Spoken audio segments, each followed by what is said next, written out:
Listeners, how are you? कैसे हैं आप लोग? तो दोस्तों आइए, आज मंडे का पहला हफ्ते का पहला दिन मंडे है और आज देखेंगे कि कहाँ कहाँ पे ट्रेडिंग अपॉर्चुनिटीज़ आपको मिलेंगी। तो सबसे पहले हम डॉलर इंडेक्स को आपके सामने लेकर आ गए हैं और यहाँ पे मैं एक बहुत इंपॉर्टेंट साइकोलॉजी आपके साथ डिस्कस करने वाला हूँ और वो ये है कि जब ये एक इम्पल्सिव वेव क्रिएट हुआ था और इम्पल्सिव वेव के बाद जब ये करेक्टिव वेव क्रिएट हुआ था 105.80 से लेकर 106.00 के बीच में, तो यहाँ पे एक बहुत ज़्यादा अनसर्टेनिटी हमारे माइंड में आ गई थी कि भाई ऐसा ना हो कि यहाँ पे सपोर्ट लिया है और ये ऊपर चला जाए। हो सकता था कि ऊपर चला जाए, उसमें मैं और आप कुछ भी नहीं कर सकते।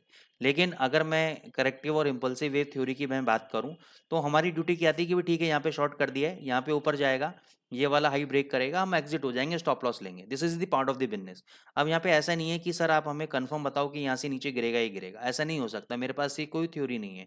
ठीक है, मैं प्रोबेबिलिटी के गेम पे विश्वास करता हूँ और प्रोबेबिलिटी को ही लेकर चलता हूँ। और प्रोबेबिलिटी को अगर आप लेकर चलोगे तो ही आप इसके अंदर सक्सेसफुल होगे। ठीक है, तो यहाँ पे हमने अपने रूल्स को फॉलो किया और उसका रिजल्ट क्या निकला, ये नीचे आया, फिर ऊपर गया, फिर नीचे आया। अभी कहाँ तक आ सकता है नीचे? पहले आप फंडामेंटल को समझ लो कि अभी इंटरेस्ट रेट नहीं बढ़ेगा। मैंने पहले भी बोला था नवंबर दिसंबर में इंटरेस्ट रेट नहीं बढ़ेगा। इनफैक्ट जनवरी 2024 मिड में आपका इंटरेस्ट रेट रिड्यूस भी हो सकता है। दूसरा कारण क्या है कि अगर आप अनएम्प्लॉयमेंट क्लेम्स डेटा देखो, नॉन फार्म पेरोल डेटा देखोगे आप, तो पिछले कुछ महीनों का अगर आप डेटा देखोगे, पूरा एकदम कंसोलिडेटेड डेटा अगर आप निकालोगे, तो आप देखोगे कि अनएम्प्लॉयमेंट नंबर्स आपके खराब ही आए हैं, अच्छे नहीं आए हैं। जिसकी वजह से क्या हो रहा है, कंज्यूमर स्पेंडिंग कम हो रही है, कंज्यूमर स्पेंडिंग स्टेबल है, बढ़ नहीं रही है। तो कंज्यूमर स्पेंडिंग अगर घट रही है या स्टेबल है, इसका मतलब क्या है कि इन्फ्लेशन नहीं बढ़ेगा। इन्फ्लेशन नहीं बढ़ेगा तो इंटरेस्ट रेट चांसेस कम है इंक्रीज होने के, which is negative for the dollar. तो ये सब एक एडवांस कॉन्सेप्ट्स हैं। इसके बारे में अगर आप जानना चाहते हैं या तो आप हमारे एडवांस क्लासेस को ज्वाइन करें, और अगर आप पहले से सब कुछ जानते हैं, टेक्निकल, फंडामेंटल, सब कुछ सेंटिमेंटल, और अपने पेशेंस को अगर आप इंप्रूव करना चाहते हैं, अपनी साइकोलॉजी को इंप्रूव करना चाहते हैं, तो आप हमारे मेंटरशिप प्रोग्राम के अंदर एनरोल कर सकते हैं। ठीक है, अब ये कहाँ तक आ सकता है, इसको देखते हैं डेली चार्ट पे। डेली चार्ट पे अगर हम देखते हैं तो नीचे ये फ्री फॉल, अभी इसका ये नेक्स्ट सपोर्ट लेवल है 103.25 के आसपास ही आ सकता है। इसके पास आने के बाद एक बाउंस बैक देगा 104 या 105 डॉलर तक, फिर ये नीचे 101.30 डॉलर तक गिर सकता है। ओवरऑल सेंटिमेंट नेगेटिव है, तो आपको बहुत ज़्यादा तेज़ी में नहीं आना है। बहुत टाइम बाद ये गिरा है तो डेफिनेटली नीचे तक मेरे को लग रहा है 101.20 तक ये आना चाहिए। फिर हम आ जाते हैं यूरो यूएसडी के ऊपर। यूरो यूएसडी में बहुत सारे न्यूज़ आए, बहुत सारे डेवलपमेंट हुए। कमिंग थर्सडे को आपका पीएमआई डेटा है। तो पीएमआई डेटा बेसिकली क्या है कि आपका मैन्युफैक्चरिंग डेटा के बारे में बताएगा आपको, परचेजिंग मैनेजर इंडेक्स के बारे में आपको बताएगा।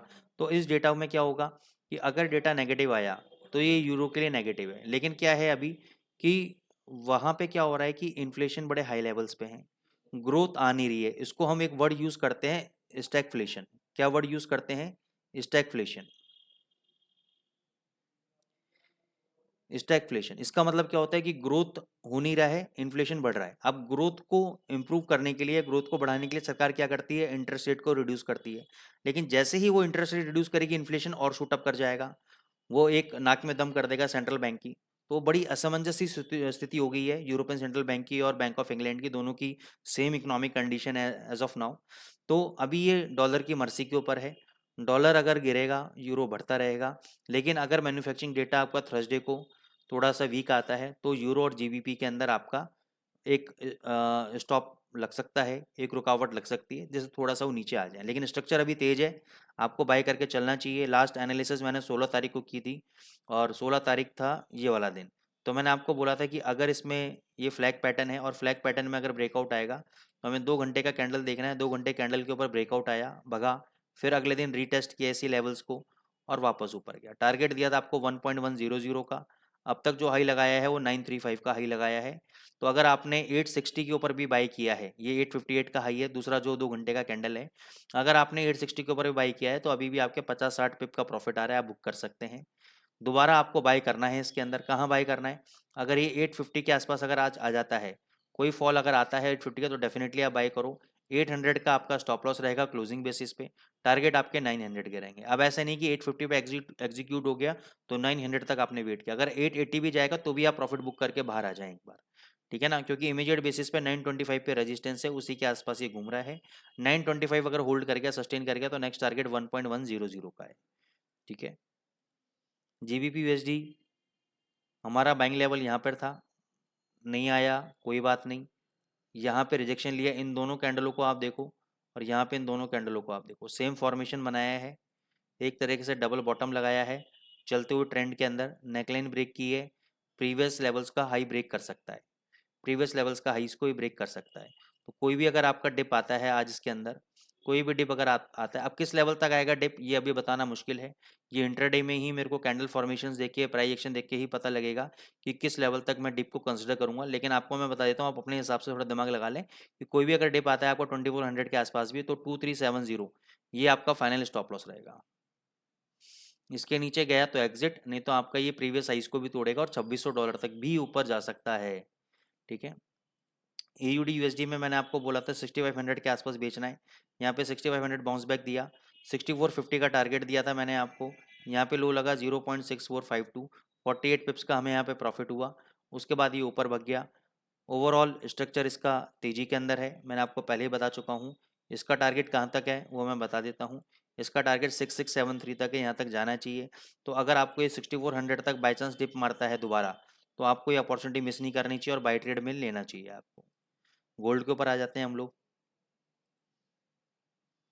गोल्ड ओवरऑल तेज है, मेरे को लग रहा है कि 2010 के लेवल को जल्दी ही ब्रेक करेगा, लेकिन उससे पहले पहले ये 1950 तक भी आ सकता है, कुछ कहा नहीं जा सकता। ठीक है, आज इसने 1975 के आसपास रिजेक्शन लिया, 73 का लो लगाया और ऊपर भगा, वापस नीचे आने की कोशिश कर रहा है। तो यहाँ पे थोड़ा सा मेरे को तो कन्फ्यूज़न है, सुबह हमने शॉर्ट भी किया था 81 80 80 80.50 के आसपास, हमने 82 पे एग्जिट भी करके शॉर्ट पोजीशन लॉन्ग पोजीशन में बने हुए हैं। नीचे अगर ये 1955 या 1947 के आसपास आएगा तो हम लॉन्ग पोजीशन में एक और ट्रेड एग्जीक्यूट करेंगे, बाय पोजीशन बनाएंगे, पोजीशनल बेसिस पे बता रहा हूँ मैं आपको, बाय पोजीशन बनाएंगे। इंट्राडे में अगर आज ये 2001 को तोड़ता है तो 2002 के आसपास आपको सेल पोजीशन लेनी है, थोड़ा सा रिस्की रहेगा। 2010 का आपको मैं एसएल दे रहा हूँ, टारगेट 1997 के नीचे अगर आते हैं तो आप प्रॉफिट बुक कर लीजिएगा। 2002 जाएगा शाम तक तो ही शॉर्ट ट्रेड लेना है, अदरवाइज शॉर्ट ट्रेड नहीं लेना है। ठीक है, एक शॉर्ट ट्रेड आप चाहो तो अभी भी ले सकते हो, स्टॉप लॉस 1993 का रहेगा। ये लेवल अगर नहीं टूटा तो ये नीचे आपका 1970 1965 1960 तक नीचे आ सकता है। ठीक है, तो दोनों तीनों पॉसिबिलिटीज़ मैंने बता दी, हाई पॉसिबिलिटी, ये वाली दूर की पॉसिबिलिटी और ये वाला करंट रेट वाली पॉसिबिलिटी। तो जैसा भी आपको लगे आप इसको ट्रेड ले सकते हैं दोस्तों। दोस्तों अगर आप हमारे मेंटरशिप प्रोग्राम में ज्वाइन होना चाहते हैं, जिसके अंदर हम आपको आपके एटीट्यूड डेवलपमेंट, आपका psychology development, patience level development हम आपको सिखाते हैं, वो एक कम्युनिटी है, इस कम्युनिटी से जुड़ने का मौका है। इस कम्युनिटी के अंदर हम लोग कई सारे ट्रेडिंग व्यू के प्रीमियम इंडिकेटर्स डेवलप कर रहे हैं, जो उस कम्युनिटी को हम एक्सेस देंगे, उसको कैसे यूज़ करना है, कैसे आप उसमें बेनिफिट लेना है, उसके वीकली परफॉर्मेंस रिपोर्ट्स वगैरह सब आपको देंगे। अभी वीक के अंदर ट्यूसडे को रात को 9 बजे हमारा सेशन होता है हमारा, जिसमें हम वीकली एनालिसिस करते हैं, कैसे एनालिसिस करते हैं, कैसे प्राइस एक्शन देखते हैं, आप लोग अपने एनालिसिस को कैसे इंप्रूव कर सकते हैं, उसमें हम लोग आपको सिखाते हैं, बताते हैं। महीने में एक बार आपको प्रीमियम स्ट्रेटजी भी देते हैं आपको। तो बहुत सारी चीज़ें, कॉपी ट्रेडिंग भी हम इसके अंदर लेकर आ रहे हैं, रोबो बेस्ड ट्रेडिंग भी इसके अंदर लेकर आ रहे हैं। दिसंबर में हमारा एक ट्रेडर मीटअप है, उसको भी हम लेकर आ रहे हैं, बहुत सारी चीज़ें हम लेकर आ रहे हैं इसके अंदर। तो ये सिर्फ एक जुड़ने का माध्यम है, $50 फीस है मंथली, लेकिन ये उन्हीं लोगों के लिए है जिनको टेक्निकल फंडामेंटल और सेंटिमेंट एनालिसिस क्लियर है, जिनको बाजार में ये पता है लॉसेस होते हैं, जो $300-400 का लॉस ले सकते हैं, मेंटली प्रिपेयर्ड हैं, वही कृपा करके हमारे मेंटरशिप प्रोग्राम में ज्वाइन करें, अन्यथा ना आए। प्रॉफिट की बात बाद में होगी, पहले लॉस की बात होगी हमारे साथ। ठीक है ना, लॉस हो गया $300 का, आप बिल्कुल नहीं बोलेंगे, क्योंकि वो एक प्रोसेस है, एक सिस्टम है।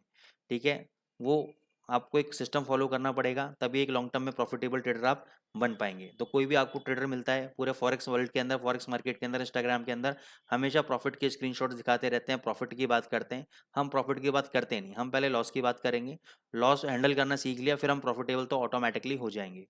तो ये उन्हीं लोगों के लिए जिनको टेक्निकल फंडामेंटल की बेसिक जानकारी है, नॉलेज है, नहीं है तो आप हमारे बेसिक से लेकर एडवांस लेवल कोर्सेज में भी ज्वाइन कर सकते हैं। डिस्क्रिप्शन बॉक्स में मेरे नंबर दिए हुए हैं, आप मुझे कॉन्टैक्ट करके सारी डिटेल्स ले सकते हैं। Thank you so much.